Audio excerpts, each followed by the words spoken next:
বৃষ্টির দিনে খিচুড়ি হবে না তা কখনো হয়? আর যদি সঙ্গে থাকে কিছু ভাজাভুজি তাহলে তো আর কোনো কথাই নেই। তো আজকে খিচুড়ির সাথে কি কি খেলাম চলো দেখে নিই। তো প্রথমে পাতে পড়লো গরম গরম খিচুড়ি আর তার সাথে আলু ভাজা। এরপরে ছিল কুমড়ো আলুর টক।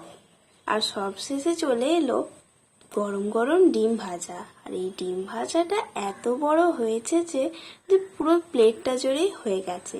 তো প্রথমেই আমি শুরু করছি আলু ভাজা দিয়ে।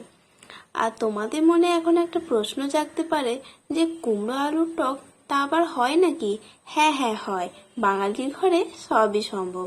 আর এই টকটা এত সুন্দর খেতে হয় যে কি বলবো। আর তোমরা অবশ্যই বাড়িতে একবার এই টকটা খেয়ে দেখো। এরপরে শুরু করছি ডিম ভাজা দিয়ে। আর ডিম ভাজাটা এত স্পঞ্জি আর নরম হয়েছে যে কি বলবো। আর ডিম ভাজা দিয়ে খিচুড়ি খেতে আমার দারুণ লাগে। তোমাদের কার কার বৃষ্টির দিনে খিচুড়ি খেতে ভালো লাগে আমাকে কমেন্টে অবশ্যই জানিও। আর ভালো লাগলে চ্যানেলটিকে অবশ্যই সাবস্ক্রাইব করে দিও। তো চলো আজকের মতো টাটা।